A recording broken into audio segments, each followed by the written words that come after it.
Hello everyone, welcome to TWS academy.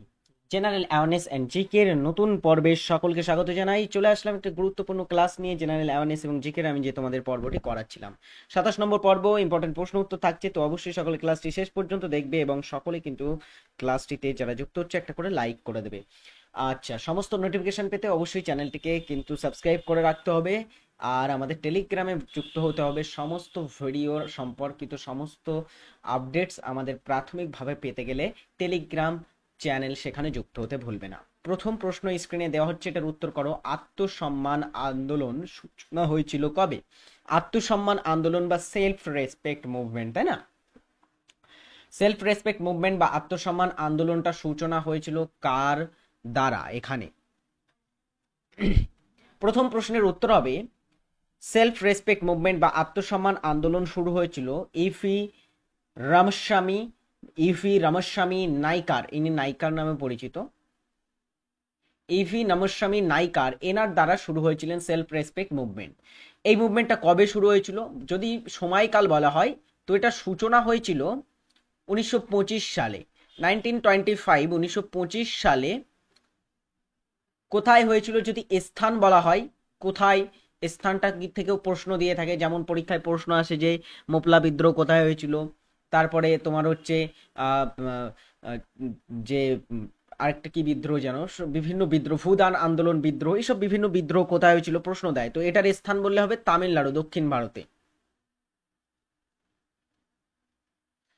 তামিলনাড়ুতে কিন্তু আত্মসম্মান আন্দোলনটা শুরু হয়। নেক্সট কোশ্চেন, প্রতি বছর কোন তারিখে বিশ্ব যুব দক্ষতা দিবস পালিত হয়? যারা ক্লাসে যুক্ত হচ্ছে সকলকে বলবো ক্লাসটি শেয়ার করো ফটাফট। প্রতি বছর কোন তারিখে যুব দক্ষতা দিবসটা পালন করা হয়? Very important question. যুব দক্ষতা দিবসটা পালিত হয়ে থাকে, এটা 15ই জুলাই। ওকে, মনে রাখবে 15ই জুলাই এটা যুব দক্ষতা দিবস পালিত হয়। নেক্সট কোশ্চেন ইজ,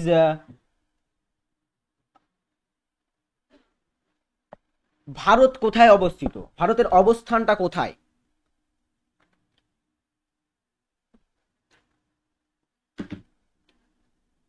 এখানে কোন রেখার কোন দিকে ভারতের অবস্থান বলো তো?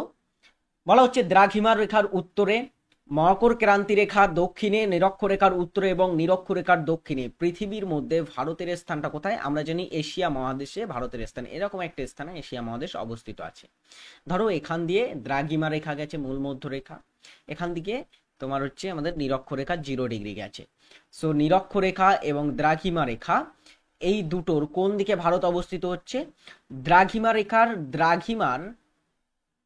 দ্রাঘিমার পূর্ব দিকে, পূর্ব ও নিরক্ষরেখার উত্তরে আমাদের ভারত অবস্থিত। তো ভারতের অবস্থান যদি বলা হয়, এটা হচ্ছে উত্তর পূর্ব গোলার্ধ, হচ্ছে উত্তর পূর্ব গোলার্ধে ভারতের অবস্থান। ওকে, নেক্সট, পরেরটা হচ্ছে গুপ্ত বংশের প্রথম শাসক কে ছিলেন? গুপ্ত বংশের প্রথম শাসক কে ছিলেন? এনিওয়ান, উত্তরটা করো। গুপ্ত বংশটা দীর্ঘ কয়েক বছর ধরে আমাদের ভারতে শাসন করেছিল এবং একটা বড় ডাইনেস্টি ছিল গুপ্ত বংশের। এবং গুপ্ত বংশের প্রথম শাসক কে ছিলেন? এখানে শ্রীগুপ্ত, বিষ্ণুগুপ্ত, প্রথম চন্দ্রগুপ্ত এবং সমুদ্রগুপ্তের মধ্যে শ্রীগুপ্ত, ইনি ছিলেন গুপ্ত বংশের প্রথম শাসক। ওকে, মনে থাকবে আশা করি তোমাদের। এক মিনিট, চলো। শ্রীগুপ্ত ছিলেন প্রথম শাসক গুপ্ত বংশের। শ্রীগুপ্ত হচ্ছে প্রথম শাসক গুপ্ত বংশের, প্রথম গুপ্ত শাসক হিসাবে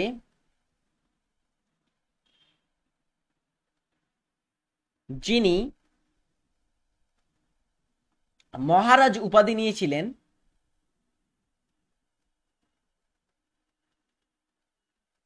তিনি কিন্তু ছিলেন শ্রীগুপ্ত।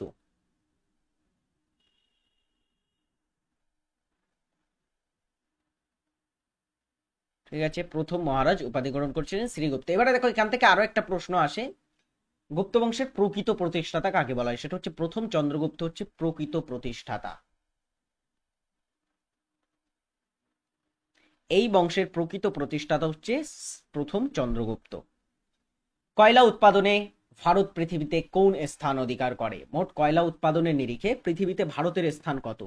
আচ্ছা, কয়লা কয়লা পৃথিবীর মধ্যে সব থেকে বেশি উৎপাদন করে থাকে প্রথম স্থানে আছে কোন দেশ বলতো? প্রথম স্থানে আছে, প্রথম স্থানে চীন দেশ সব থেকে বেশি কয়লা উৎপাদক দেশ। ভারতের স্থান কোথায়? ভারতের স্থান হচ্ছে দ্বিতীয় স্থানে আসে ভারত কয়লা উৎপাদনের নিরিখে। আচ্ছা, এবারে বলো ভারতের কোন রাজ্য প্রথম, বা ভারতের কোন রাজ্য সব থেকে বেশি কয়লা উৎপাদন করে? ভারতের রাজ্যগুলিতে প্রথম কোনটি?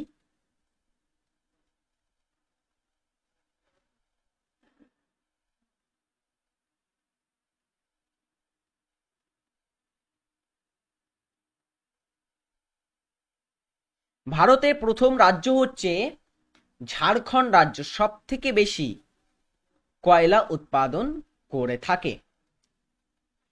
সৌরকোষ, যেটা সোলার সেল, সেই সৌরকোষ গঠনে প্রধান উপাদান হিসাবে কোন ধাতু ব্যবহৃত হয়? সোলার যে সেলগুলো হয়ে থাকে না, সৌর বিদ্যুৎ উৎপাদন করতে ব্যবহার করা হয়, সেই সোলার সেলে একটা ধাতুর ব্যবহার হয় সোলার কোষগুলো তৈরি করতে। কোন ধাতুর ব্যবহার থাকে? তামা, সিলিকন, আয়রন, অ্যালুমিনিয়ামের মধ্যে কোনটি? এখানে দেখো সোলার কোষ সেলগুলোতে অর্ধপরিবাহীর ব্যবহার হয়, অর্থাৎ সিলিকন। সিলিকন কিন্তু একটা অর্ধপরিবাহী।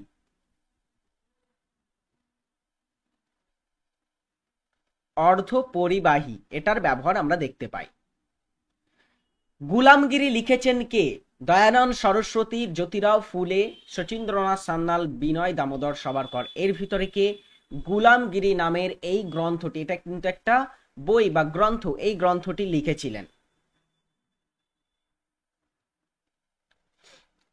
গুলামগিরি শীর্ষক গ্রন্থটি একটা মারাঠা ভাষায় প্রকাশিত হওয়া গ্রন্থ এবং এটির লেখক ছিলেন জ্যোতিবা ফুলে বা জ্যোতিরাও ফুলে, যিনি শত্রু শোধক সমাজ প্রতিষ্ঠা করেছিলেন।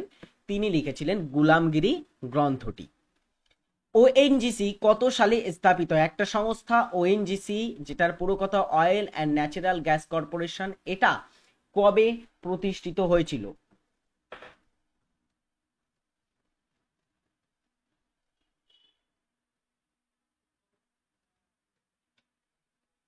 আচ্ছা, ওএনজিসি বলতে একটা জিনিস মনে পড়লো, আগের দিন আমি নাবার্ড নিয়ে তোমাদের একটা কি বলতে চাইছিলাম, তাই না?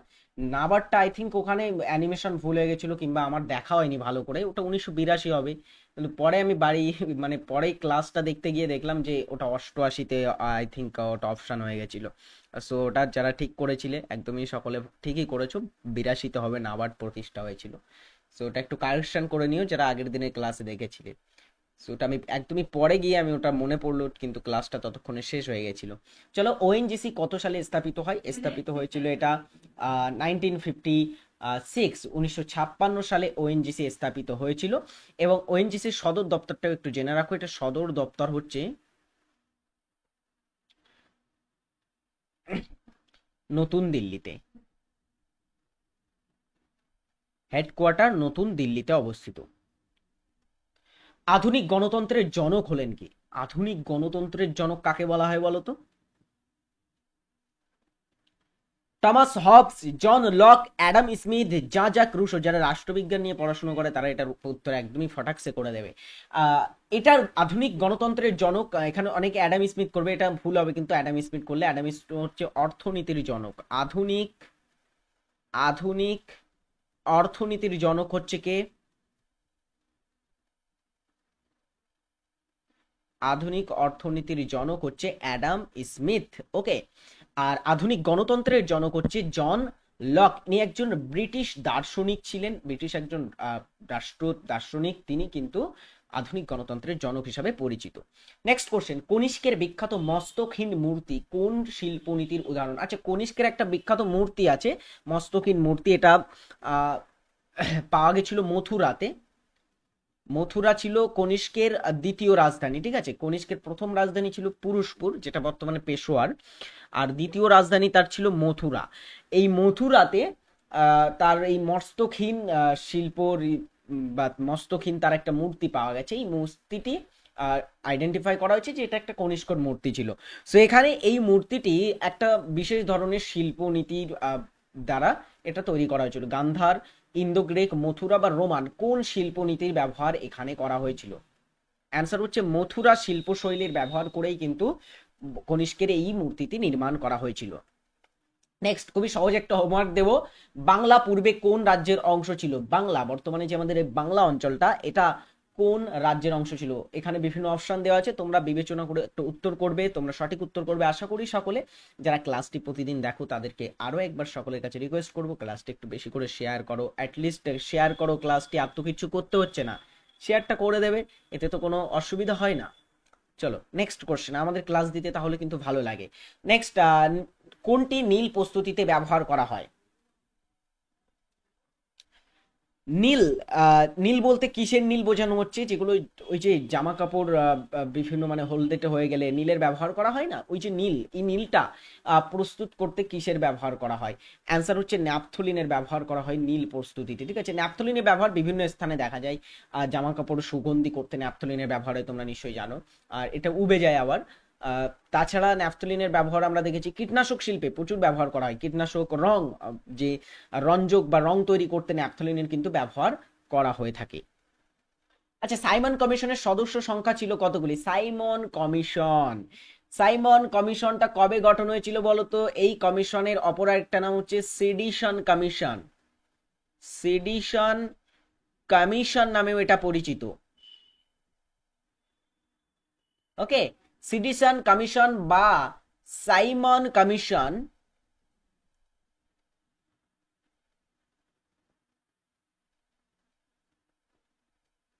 এটা গঠন হয়েছিল কবে?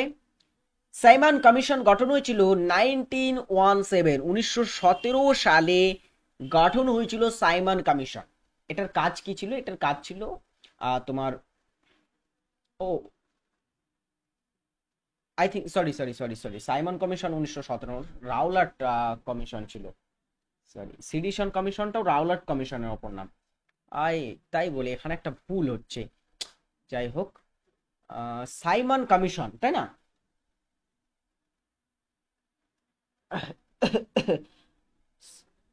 সো এখানে উত্তর করো, সাইমন কমিশন কবে গঠন হয়? অ্যান্সার কি হবে? এটা 1927, তাই না? 1927 সালে। আর সাইমন কমিশনে সদস্য ছিল টোটাল কিন্তু 7 জন সদস্য ছিল। ঠিক আছে, স্যার জন সাইমনের নেতৃত্বে এটা গঠন করা হয়েছিল। আমি যেটা বলছিলাম ওটা রাওলাট কমিশনের ব্যাপারটা, এটা এখানে মানে এদিক ওদিক হয়ে গেছে। যাই হোক, একটাও একটু যারা প্রাথমিকভাবে দেখছিলে তারা একটু ঠিক করে নিও। পরেরটা আমরা দেখি একটু। নেক্সট কোশ্চেন ইজ, আফগানিস্তানের দীর্ঘতম নদী কোনটি? আফগানিস্তান আমাদের ভারতের উত্তর দিকে অবস্থিত, তাই না? উত্তর পশ্চিম দিকে অবস্থিত আছে আফগানিস্তান। এই আফগানিস্তান দেশটা আমাদের ভারতের সাথে খুবই ভালো সম্পর্ক। আফগানিস্তান দেশটার রাজধানী অবশ্যই তোমরা নিশ্চয়ই জানো, রাজধানী হচ্ছে কাবুল, তাই না? আফগানিস্তানের রাজধানী কি? রাজধানী হচ্ছে কি? কাবুল হচ্ছে এদের রাজধানী। আর আফগানিস্তানের মুদ্রার নাম কি জানো? মুদ্রার নাম হচ্ছে আফগানি। আফগানি হচ্ছে এদের মুদ্রার নাম। আর আফগানিস্তানের দীর্ঘতম নদীর নাম হচ্ছে হেলমান্দ নদী। ঠিক আছে, হেলমান্দ নদী হচ্ছে আফগানিস্তানের দীর্ঘতম নদী। আর আফগানিস্তানের উচ্চতম শৃঙ্গটাও একটু জেনে রাখো। উচ্চতম শৃঙ্গ যেটা আফগানিস্তানের, সেটার নাম হচ্ছে নোশক, হচ্ছে আফগানিস্তানের উচ্চতম শৃঙ্গ। এগুলো একটু তোমরা নোট করে রাখো। মাকড়সার জাল তো কি দিয়ে তৈরি? মাকড়সা যে জালটা তৈরি করে তোমরা দেখেছো নিশ্চয়ই, সেই জালটা কি দিয়ে তৈরি হয়? সেলুলোজ, পলিমার, প্রোটিন, লিপিড, এটা আসলে কি? চলো সায়েন্সের কোশ্চেন, এটা কিন্তু একটা দারুণ সায়েন্সের কোশ্চেন। মাকড়সার জাল, তো স্পাইডার এই জালগুলো যে তৈরি করে, স্পাইডার যে নেটটা তৈরি করে, এইটা কি দিয়ে তৈরি হয়? এটা তৈরি হয়ে থেকে প্রোটিন দিয়ে। ঠিক আছে, প্রোটিন দিয়ে। আচ্ছা, নেক্সট 15 নম্বর কোশ্চেন, মিনিন্দার কার দ্বারা বৌদ্ধ ধর্মে দীক্ষিত হয়েছিলেন? মিনিন্দার কার দ্বারা বৌদ্ধ ধর্মে দীক্ষিত হয়েছিলেন? এট ফার্স্ট আমাদের জানতে হবে মিনিন্দার কে ছিলেন। মিনিন্দার কে ছিলেন? মিনিন্দার বা মিনান্দার, মিনান্দার ইনি হচ্ছেন একজন কি শাসক বলতো? ইন্দো গ্রিক শাসক ছিলেন।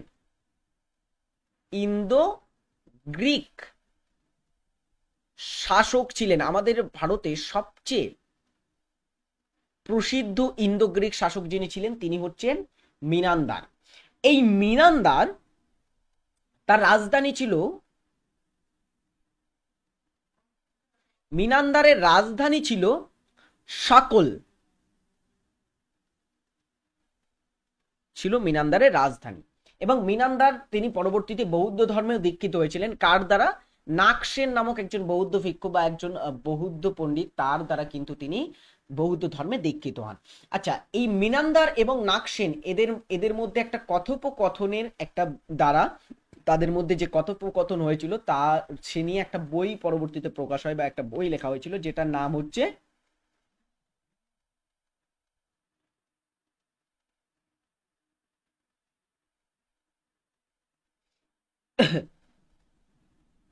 মিলিন্দ পঞ্চহ।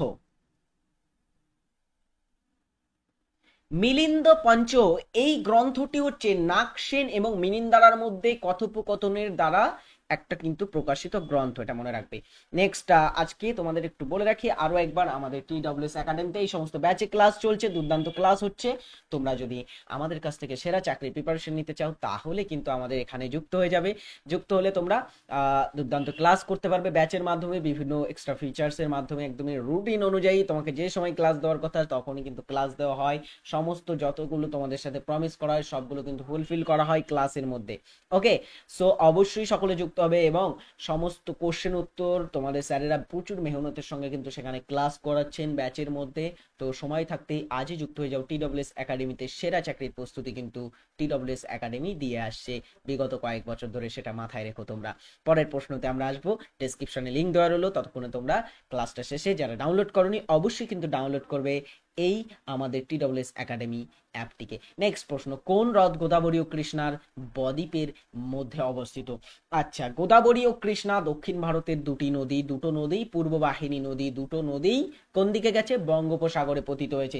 এবং দুটো নদী একটা রাজ্যের উপর দিয়েই বঙ্গোপসাগরে পতিত হয়েছে। সেটা কোন রাজ্য? সেটা হচ্ছে অন্ধ্রপ্রদেশ রাজ্য। এবং এই কোলেরু হ্রদটা কোথায়? এটা হচ্ছে অন্ধ্রপ্রদেশে অবস্থিত। সো অন্ধ্রপ্রদেশ রাজ্যের কোলেরু হ্রদটা গোদাবরী ও কৃষ্ণার বদ্বীপের মাঝে অবস্থিত। নেক্সট, সম্বর হ্রদ আমাদের ভারতের সবচেয়ে বৃহত্তম তোমার হচ্ছে স্থলবেষ্টিত লবণাক্ত জলের হ্রদ, যেটা অবস্থিত কোথায়? এটা রাজস্থানে। একদমই ভেরি ইম্পর্টেন্ট কিন্তু সম্বর হ্রদটা। কোথায় আছে সম্বর হ্রদ? রাজস্থানে। অষ্টমুদি হ্রদ কোথায় আছে? এটা একটা কয়াল বলা হয়ে থাকে অষ্টমুদিকে। অষ্টমুদিটা হচ্ছে কোথায়? এটা কেরল রাজ্যে আছে।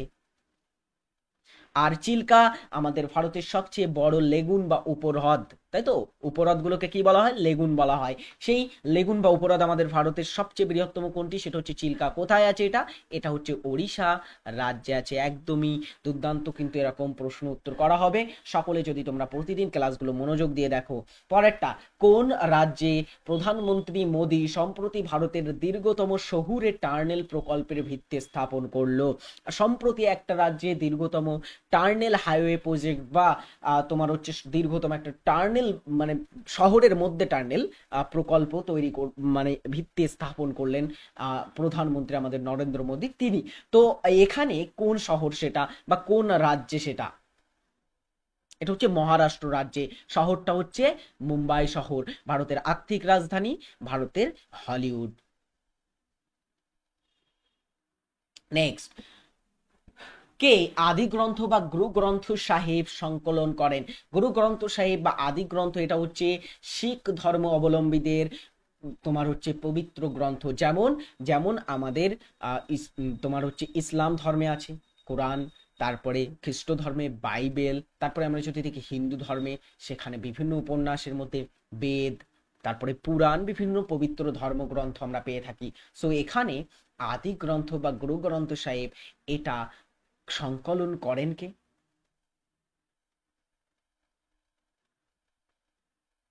এটা অ্যান্সার হচ্ছে কে? এটা হচ্ছে গুরু অর্জুন দেব। গুরু অর্জুন দেব কে ছিলেন? গুরু অর্জুন দেব ছিলেন পঞ্চম পঞ্চম শিখ গুরু।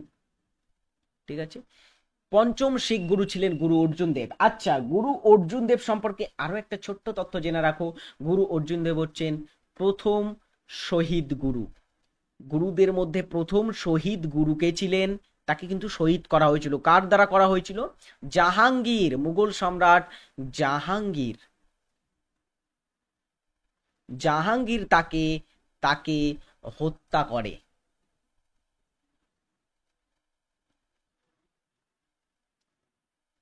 ওকে, চলো পরবর্তী প্রশ্ন। নিচের কোথায় দুলহস্তি জলবিদ্যুৎ প্রকল্প অবস্থিত? দুলহস্তি একটা জলবিদ্যুৎ প্রকল্প, এটা কোথায় আছে?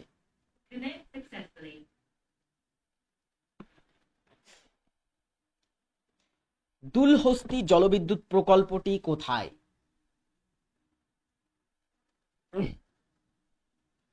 অ্যান্সার হবে কি? দুলহস্তি জলবিদ্যুৎ প্রকল্প হচ্ছে জম্মু ও কাশ্মীরে। কোন নদীর উপরে? চেনাব নদীর উপরে।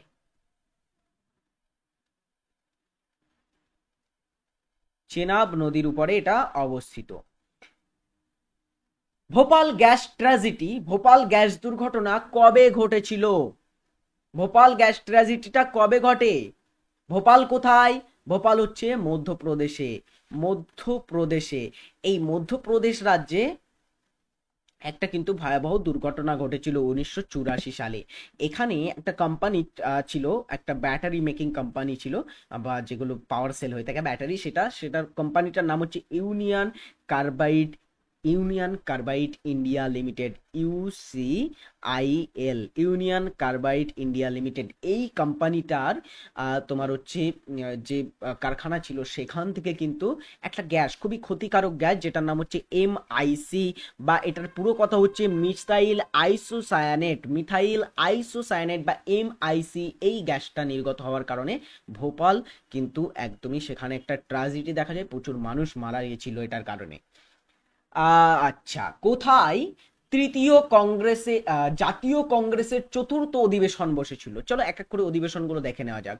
আচ্ছা, মনে রাখবে প্রথম যে তিনটে জাতীয় কংগ্রেসের অধিবেশন বসেছিল, তিনটেই কিন্তু তিনটে প্রেসিডেন্সিতে ছিল। প্রথমটা হচ্ছে বোম্বে প্রেসিডেন্সিতে, অর্থাৎ মুম্বাই বা বোম্বেতে প্রথম অধিবেশন বসেছিল। প্রথমটা বসেছিল কোথায়? বোম্বেতে, হ্যাঁ কি না? কবে বসেছিল? 1985-এ, সরি 1885-এ, 1885-তে। 1885-এ উমেশ চন্দ্র ব্যানার্জির সভাপতিত্বে। সেকেন্ডটা কোথায় ছিল? কলকাতাতে, কলকাতা। কবে বসেছিল সেটা? 1886 সালে। কার সভাপতিত্বে? দাদাভাই নৌরোজির সভাপতিত্বে এটা বসেছিল। তৃতীয় যে অধিবেশনটা হয়েছিল সেটা কিন্তু হয়েছিল মাদ্রাজে। মাদ্রাজে কবে হয়েছিল? 1887 সালে। ওকে, এই গেল তিনটে প্রথম সভা।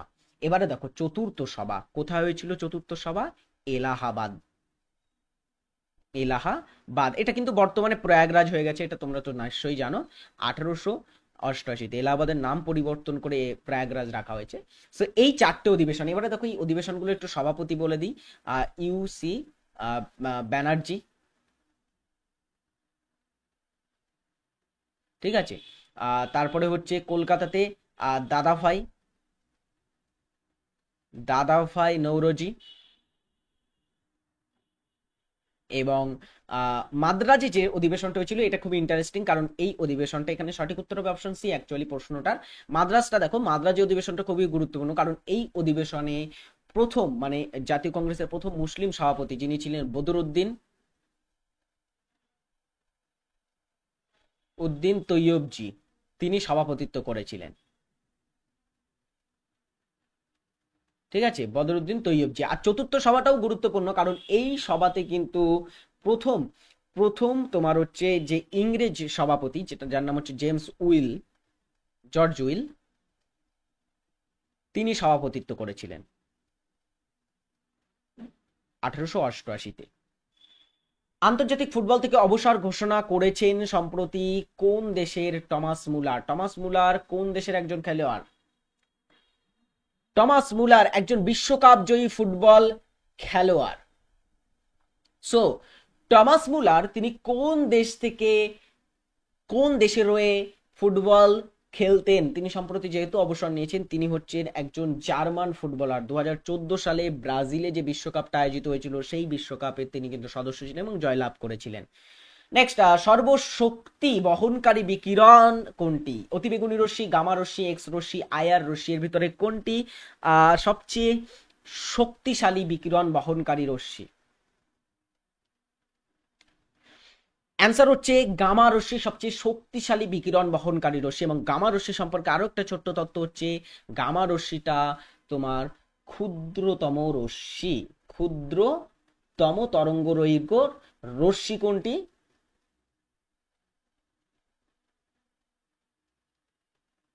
সেটা হচ্ছে তোমার গামা রশ্মি। ওকে, ফাইলিন ঝড়ের নামকরণ করেন কোন দেশ? ফাইলিন নামে একটা ঝড়, ঘূর্ণিঝড়, এটার নামকরণ করেছিলেন কোন দেশ? 2013 সালে হয়েছিল ফাইলিন ঘূর্ণিঝড়, খুবই বিধ্বংসী একটা ঘূর্ণিঝড় ছিল। এই ঘূর্ণিঝড়টার নামকরণ করে কোন দেশ? রাইট অ্যান্সার হচ্ছে থাইল্যান্ড দেশ। স্পেস এক্স এর প্রতিষ্ঠাতাকে? স্পেস এক্সটা কি বলতো? স্পেস এক্স হচ্ছে একটা বেসরকারি তোমার স্পেস অর্গানাইজেশন, ঠিক আছে? বেসরকারি স্পেস অর্গানাইজেশন। 2002-3 সালের দিকে এটা প্রতিষ্ঠা হয়েছিল, যেটা মহাকাশে সাধারণ মানুষদেরকে নিয়ে যাওয়ার একটা মানে বেসরকারি ভাবে নিয়ে যাওয়ার যায় যে সংস্থাটা, সেটা হচ্ছে স্পেস এক্স। এই স্পেস এক্স এর প্রতিষ্ঠাতা হচ্ছে ইলন মাস্ক। ইলন মাস্ক এছাড়া টেসলা কোম্পানি, একটা বড় মানে ইলেকট্রিক কার নির্মাণ কোম্পানি, তারও কিন্তু প্রতিষ্ঠাতা ইলন মাস্ক। আচ্ছা, নবাব সিরাজউদ্দৌলা আর সময়কালে কে মুর্শিদাবাদের ধনী ব্যবসায়ী ও মহাজন পরিবারের সদস্য ছিলেন?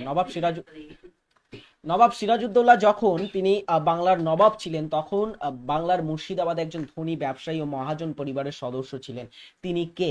তিনি হচ্ছেন জগৎ শেঠ, একজন মহাজন এবং একজন ধনী ব্যবসায়ী পরিবারের ছিলেন। নেক্সট, শীতকালীন যুব অলিম্পিক 2024 গেমস ড্যাশে অনুষ্ঠিত হবে। কোথায় শীতকালীন হয় মানে হয়েছিল 2024-এ? কোথায় শীতকালীন যুব অলিম্পিক গেমস, যুব অলিম্পিক, ইউথ অলিম্পিক্স এর কথা বলা হচ্ছে, কিন্তু শুধু শীতকালীন নয় কিন্তু এখানে ভালো করে এটা পড়বে, ছোট্ট একটা শব্দ কিন্তু এর মাধ্যমে পুরো উত্তরটাই বদলে যায়। উত্তরটা কি হবে? 2024-এ যুব অলিম্পিক শীতকালীন যেটাই অনুষ্ঠিত হবে সেটা হচ্ছে গ্যাংওন নামক একটা শহরে, যেটা ছিল দক্ষিণ আফ্রিকাতে। দক্ষিণ আফ্রিকা, সরি, দক্ষিণ আফ্রিকা, দক্ষিণ কোরিয়া।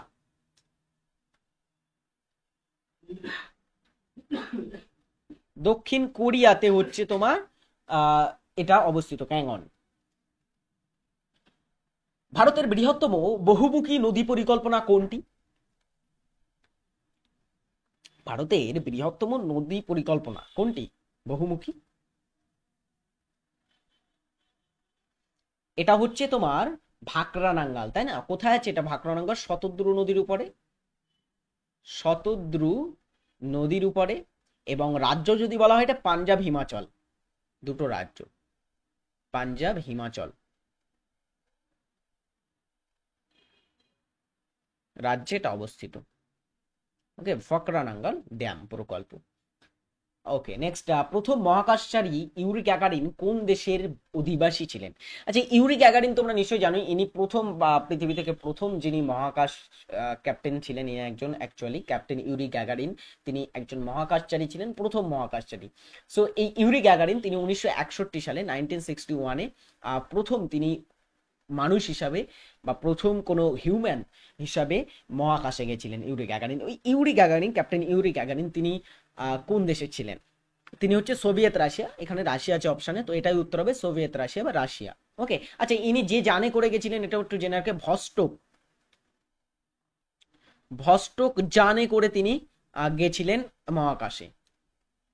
Next, last question. আচ্ছা, আজকে তোমার পলিটির কোশ্চেন করানো হয়নি বেশি, যাই হোক আজকে লাস্ট কোশ্চেন, এটা পলিটি দিয়েই শেষ করব। ইউপিএসসি গঠনের কথা উল্লেখিত আছে ভারতের সংবিধানের কত নম্বর ধারাতে? UPSC, union public service commission, এটার গঠনের কথা কোথায় আছে?